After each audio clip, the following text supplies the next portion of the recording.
I'm looking at the hope for the future. My name is Jacob Adams, and I'm the creator of evolutiontraining.net. I'm also the writer of Your Divine Romance. It's a book about bold action, meditation, and pure love. Have you ever wondered, does college actually suck? Why does college suck? Or what's the bottlenecks that we see when so many people are going to college? It's said that there's more debt in college loans than there is in credit card debt in the United States of America.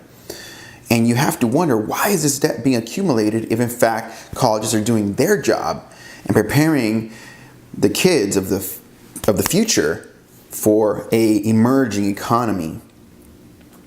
Have you ever wondered, does in fact college have what you need to show you, to prepare you for the modern world? I know I've struggled with this myself. I went out of high school. What I did was I started working as a server at Applebee's, and then I soon moved in with a girlfriend that I loved during high school. I'd write poems about her. I talk about that situation often. And then I got right into the workforce. I actually liked the workforce because it had an immediate return. And I think that's one of the beauties of what I did, and it's also may have held me back, but I loved getting the immediate return of my work. And so I went to school, I dropped out, failed a few classes, I went back, didn't work again. And then finally, when I had already cemented myself to some degree in the fitness world, in the fitness industry, then I actually kept going to school, kept going to college. And it took me about 7 years after that to actually acquire a business degree in marketing. What's funny though is that through all of that things where I had my clientele in training, I was very happy with my career, I had a girlfriend, and things were going really good. There was a recession that the media talked about in 2007. Some of you could go ahead and say there was a recession. Some of you may say there never was a recession. You always had it good, and that's fine.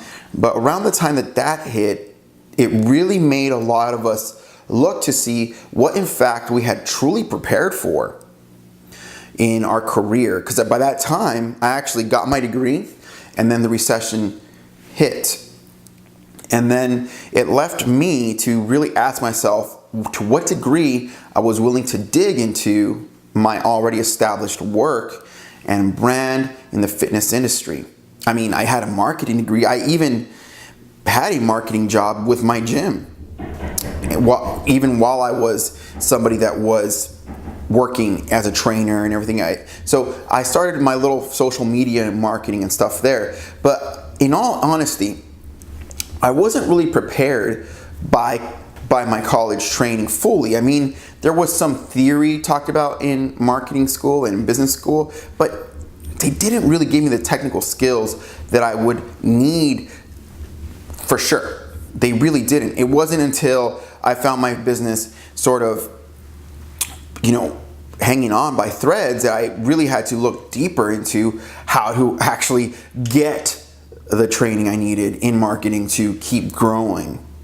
You see, it wasn't that I was already lost. I had absolutely nothing. I had my education.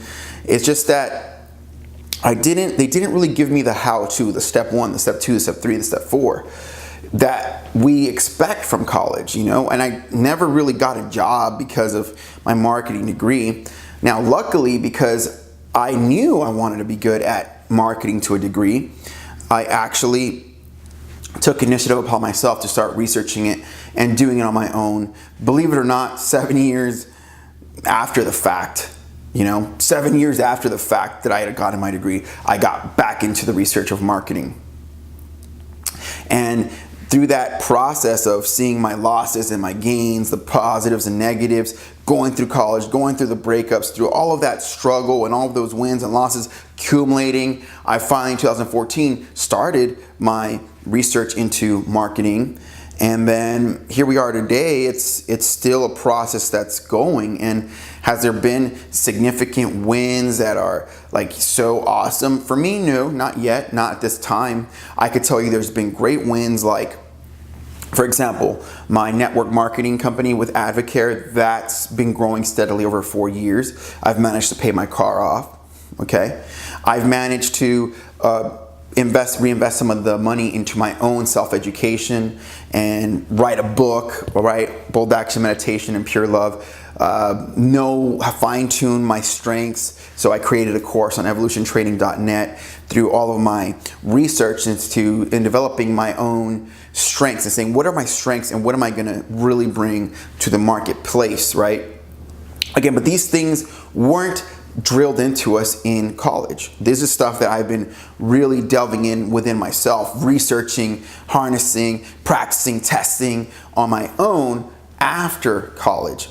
And now I could see a path unfolding before me, even as I make this video. It's a path unfolding before me now, but it came from my own research, from my own trial and error. And college was in itself, it gave me some good experience in researching, writing papers, and having an overall arcing confidence. And yeah, it's helped me get some jobs through my life. Sure, it has. But has it really done what I expected it to?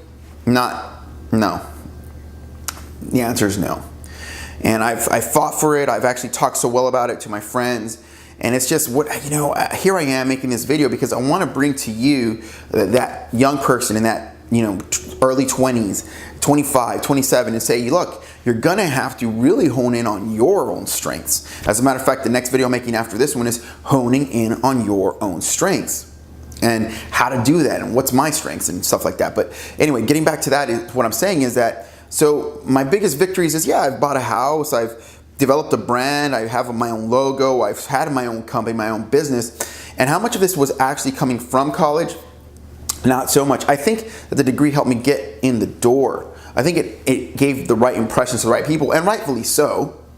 And rightfully so it did. So I think the degree helps sort of get in the door to kind of develop things on some levels. But it isn't necessarily the most important thing, because once you get into the job world or into a real career, to real business, it really comes down to what you're going to produce and to what level you're going to magnify that and hone in and connect with the people you can help the most. So here's the people you can help the most, and here's you and your firm, and how are you going to connect to really immerse yourself and get that transformative stuff going on with your tribe. But it's the very reason I'm making this video now, right? Is that I want to help you see that from someone that, I have a degree. You're going to hear some people that don't even have a degree talking bad about college. I have one. And I'm telling you that, it does have some benefits to it. You feel confident. You can build on it. You know that you got it done for your family. You have that intrinsic reward that I got my degree. I'm just saying that once you got that down, you really got to pick up the speed and start really implementing what you learned, because unless you have like technical degree like a doctor or an engineer, stuff that's demanded, then sometimes it's a little bit of a drawback or to depend fully on the degree. Now, most jobs, rightfully so, do require a 4-year degree to get in the door. So there is that thing. But specifically though, marketing degrees. Marketing degrees are the one degree that I really believe it didn't really pay off to the degree I wished it would have. Because here I am 7 years later getting deep into paying over again for some real training in marketing, where in the past, it was, okay, go to college or something, and maybe I could have worked for a firm like Mad Men or something like that. But that's the old world. The old world is that you could get a degree and get a job, and you could work for them for 40 years, and that's long been gone. I mean, nowadays it's more common for us to consistently develop skills and move them into the next job, becoming smarter, savvier. We really are depending on evolution to a high degree. Okay, it's no longer the way it was, where you're going to get your degree, go into the firm, and you'll be with them for 40 years. They get your retirement, they got your pension plan, they got your IRA. I mean, that world shipped out so long ago. I mean, I think if you would have been able to get that, like that left like in the year 2000, maybe like 2003, but like 2009, 2010, that was long gone. Okay, and so now we're really left to, in the current world, we're really left to develop our own voice, our own brand. What are we really going to contribute? What are we really bringing to the marketplace? What are we really honing in on? What are we really developing and cultivating in the new world? In the old world, like, you could stand on your past victories. In the new world, your past victories just bring you to see, well, what are you creating now? I've done great training. I've helped people get in great shape and all that, and my firm still does that. It's just that, what are we gonna do moving forward? So evolutiontraining.net came. You see what I mean? The marketplace is consistently evolving. So the solution then would be to find out what your strengths are, which I'll be making a video on how to do that. And if you go to evolutiontraining.net, you can download something right now and go there, or even look at other mentors like Brendon Burchard, Gary Vee, stuff like this, Tony Robbins, stuff that's gonna help you speak to your strengths and start developing that, okay? But before I let you go, I wanna give you 6 common mistakes done by people that, let's say you begin your path, you start cultivating your path, whatever it is. It could be in CrossFit. You want to be a CrossFit coach, like I've done that for 4 or 5 years. Bodybuilding. It could be that you want to be a doctor. It could be anything. You have to be ready for this. These are the 6 common mistakes, especially what I do. So if you like what I am doing, coaching, maybe you want to be awesome at knitting. You want to create a knitting factory. I don't know. Just be ready. So some of the common mistakes are people don't celebrate the haters and the naysayers. You got to celebrate them, because the thing is, once you get your first true critic, you know you're on the right path. Like someone that really has a problem with your work, and you're like, you may not even know why. You're like, what? That's really good. You got to celebrate that moment. It means you're on the right path. Like me right now, like I'm on the right path, because I've had like 2 to 3 different critics in the last month. Like, dude, I've never really had a critic. Now I have 3. That's awesome. And don't mean it in the weird way, just mean it in a real, true, sincere fashion that you're happy about this. Okay? The second most common mistake is not being a stoic and saying good. So not being a stoic and saying good. One of my videos that I made here was reading Jocko Willink's book, and he says that he always says good. So, hey, we didn't get the equipment we needed? Good. That means we don't need training. We don't need further training. You didn't get the promotion you wanted? Good. That means that you're going to have to get better until you do get that promotion. So you always saying good. You're always a stoic. You're always undefeatable. You're always on game. You're always pushing through. You're always refocusing. You're always realigning. You're always recalibrating. You're always reperfecting. You just never stop being a stoic. So people, the most common mistake is to not be a stoic. Number 3, not focusing on energy and removing distractions. Okay? So in other words, a lot of people do not focus on cultivating energy. I have a morning launch. Some of my videos below, you'll notice that I'll have a strategic way to gain my energy. To think, to increase what I'm feeling, my mentality, my mindsets, my books. I do hypnosis tracks. I'm consistently looking to get deeper and deeper into cultivating that confidence and energy. And that's not something I take lightly. So most people don't do that, and that's a common mistake. And they are not obsessive about removing distractions. That's one of the things that my coach says, is be obsessive about increasing energy and removing distractions. And a lot of people don't obsess over those 2 things. Not building on your strengths. Like I said, that's gonna be my next video. That's that's a common mistake. People don't build on their strengths enough. So my strengths are humor, music, public speaking, acting. I know I'm a very friendly person. I love people. I'm a people person. Okay, so those are the things I need to cultivate on. Connecting with people, just making sure that everything's moving forward. My focus is my strengths. So those are my strengths. And my weaknesses are like accounting or something like that. Like it's sort of like, oh, like it's just so draining, right? So those are some of my weaknesses. Common mistake number 5 is not being a triple threat.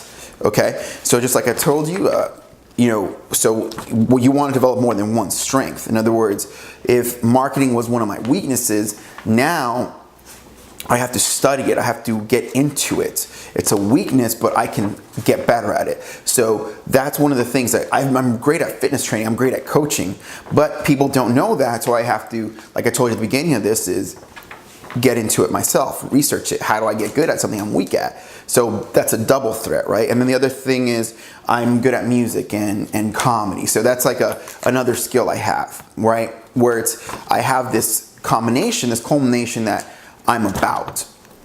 Does that make sense? And most people don't focus on just being good at 2 to 3 things. They may just focus on one and be just lopsided. And that's hard to be the best in one area. But to be really good at 3 areas, then you're a triple threat. And then number 6 is not surrounding yourself with champions. Okay? I love that Advocare, one of our slogans is we build champions, because you start to see, look, is this person a champion or are they not? You start really seeing the caliber, the fabric of who's a champion and who's not. I'm very confident to believe that just you watching this video, you could probably feel resonance about my champion attitude, my championness, the essence of my championess. I can feel it resonating in me right now, right? And so one of the strengths of this is knowing who's a champion, who can really align with you and help you propel and fine tune yourself and to get to that next level, because that's what you need, versus who is going to just hold you back and not be a champion, be a drag, okay? Now, those are some of the common mistakes there. Now, as I let you go, thanks for watching. Number 1, thanks for your attention. As Gary Vee says, thanks for your attention. And so, and as a gift, I want you to go to evolutiontraining.net now that you're done with this video and download a free training. I'd love to hear from you. I'd love for you to comment below and give me your perspective. Like, what do you think is college's main problems, and what are college's strengths? There are some good things. You can get to network people. You can get to. So I'd love to hear with some of your feedback. Okay.